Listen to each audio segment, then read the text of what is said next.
Tragedi pesawat Sukhoi Superjet 100 jatuh usai tabrak tebing di Gunung Salak, yang menewaskan 45 orang.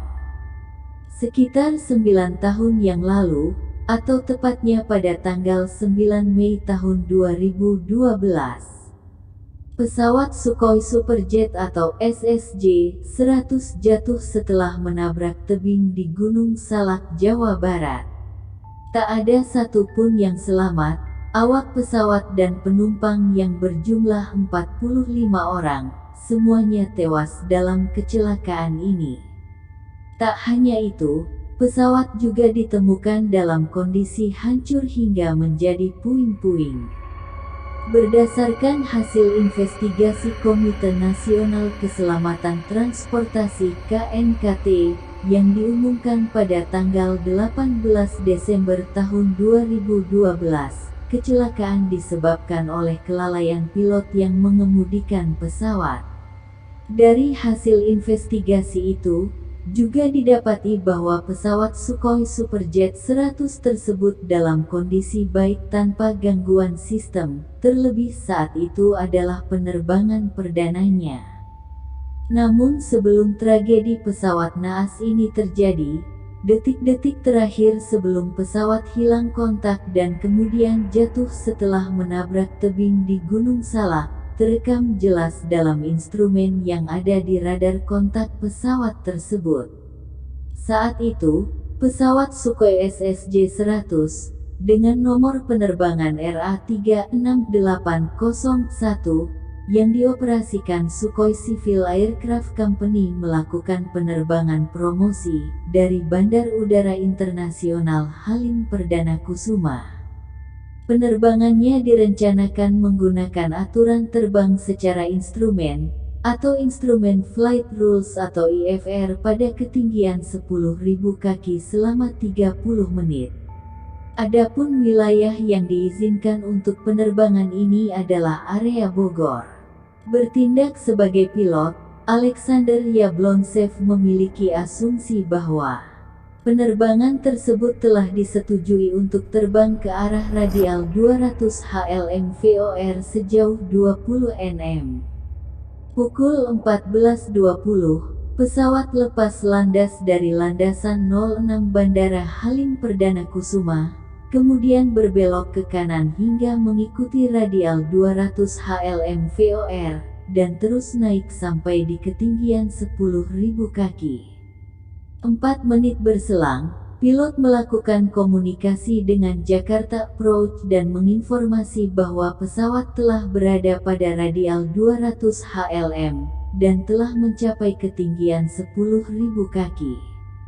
Berselang 2 menit, pilot kembali melakukan komunikasi dan meminta izin untuk turun di ketinggian 6.000 kaki, serta untuk membuat orbit atau lintasan melingkar ke kanan. Izin tersebut pun diberikan oleh petugas Jakarta Approach. Tujuannya, agar pesawat tak terlalu tinggi untuk proses pendaratan di Bandara Halim menggunakan landasan 06. Berdasarkan waktu yang tercatat di Flight Data Recorder atau FDR, pada pukul 14.32:26, pesawat menabrak tebing Gunung Salak pada radial 198 dan 28 nm HLM-VOR dengan ketinggian 6.000 kaki di atas permukaan laut. 38 detik sebelum benturan, Terrain Awareness Warning System atau TAWS memberikan peringatan berupa suara yang berbunyi, Terrain Ahead, Pull Up, dan diikuti oleh 6 kali, Avoid Terrain.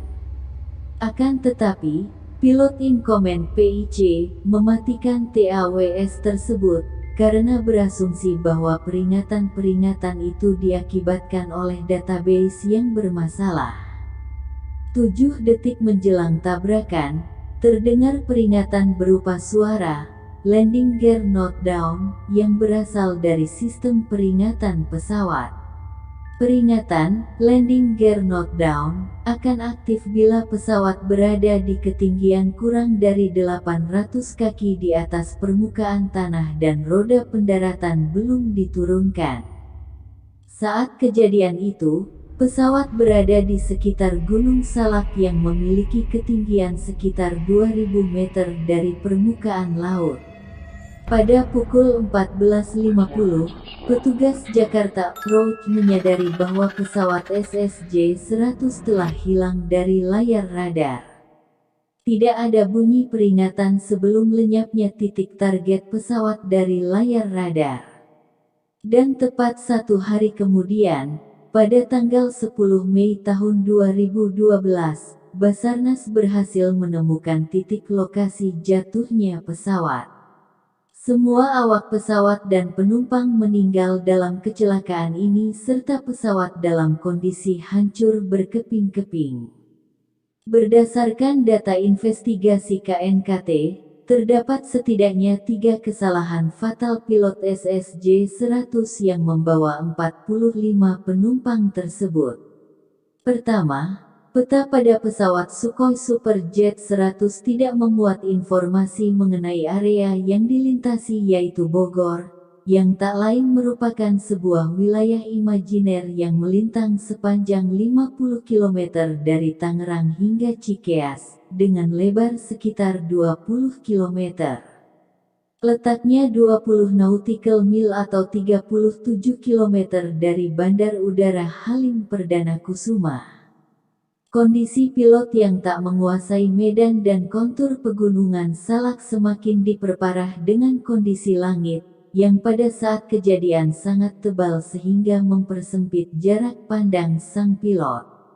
Kedua, dalam penerbangan tersebut, pilot in command atau PIC Alexander Yablonsev bertugas sebagai pilot yang mengemudikan pesawat dan second in command atau SIC bertugas sebagai pilot monitoring.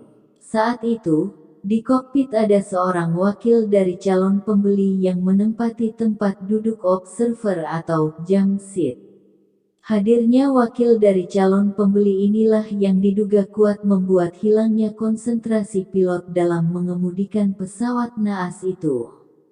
Pasalnya, berdasarkan rekaman di menit-menit akhir, Yablonsev banyak melakukan komunikasi di luar konteks penerbangannya. Diduga kuat, ia tengah mempromosikan kehebatan Sukhoi Superjet 100 kepada wakil calon pembeli, beberapa saat sebelum menabrak tebing Gunung Salak. Ketiga, adalah data penerbangan yang dibawa ke dalam pesawat. Hal ini membuat proses evakuasi menjadi tersendat dan keluarnya data korban yang simpang siur. Namun dalam penyelidikan setidaknya 45 penumpang beserta awak pesawat meninggal dunia. Itulah salah satu kisah dan kronologi pesawat jatuh di Indonesia, yaitu tragedi Sukhoi Superjet 100 jatuh menabrak Gunung Salak. Terima kasih sudah mendengarkan cerita mistis dari channel Cerita Seram. Semoga menghibur dan bermanfaat. Jika kalian suka dengan cerita seram tentang hal mistis, mitos dan tragedi menyeramkan, silahkan kalian subscribe channel ini, lalu tekan lonceng notifikasinya, agar kalian semua selalu update dengan cerita seram yang channel ini updatekan. Jangan lupa juga untuk like dan komennya, jika Anda ingin request cerita seram lainnya. Terima kasih.